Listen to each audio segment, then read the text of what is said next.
It's the MPs who got rid of him collectively. They're the ones who have caused this leadership election, Rishi Sunak in particular. And I think they're behaving like a cross between a kamikaze pilot and a load of lemmings. This process, this system is now in train, and it's just got to continue.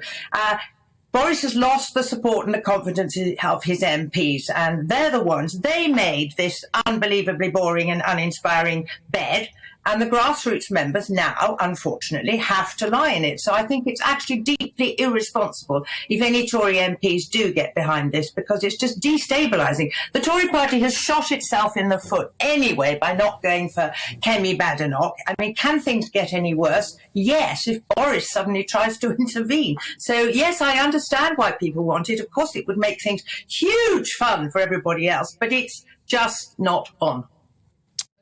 Can't you understand from Tory party members' point of view, this isn't actually about fun. This is about democracy.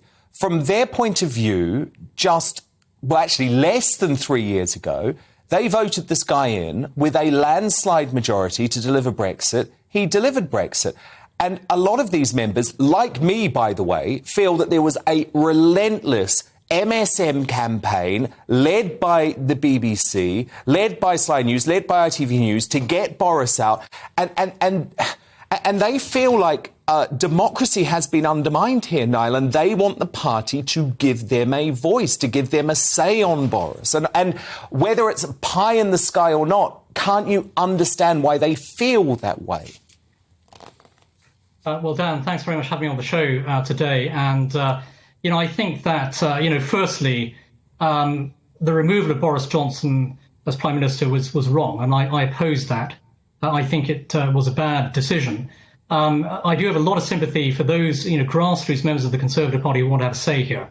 And I think there's nothing wrong with this idea of having a petition in support of Boris, and that is democracy in practice within the Conservative Party, I think. Having said that, I do think that the train has left the station in terms of the leadership contest. And you do have a battle between two very different politicians here. I mean, Liz Truss essentially is a Thatcherite politician.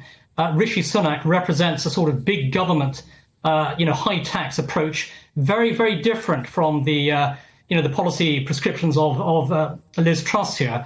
And I would say that it is a clear-cut clash between different ideologies within the Conservative Party. That's good for the Conservatives to have this kind of leadership contest. I don't think the Prime Minister has any intention of intervening. I've spoken to, a number of people close to the PM in the last, few weeks. None of them have indicated in any way that the Prime Minister is seeking to stay on as PM or seeking to cling on to power. And so, I don't think the story that we saw today in the Times today is accurate about the Prime Minister intending to stay on in power.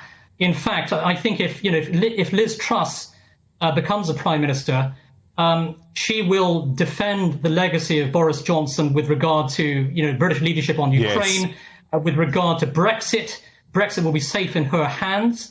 And I think that Boris Johnson certainly would be nervous about Rishi Sunak taking the reins of power in Downing Street, because that would be a very different kind of Conservative government. In fact, it may not even be a Conservative government at all.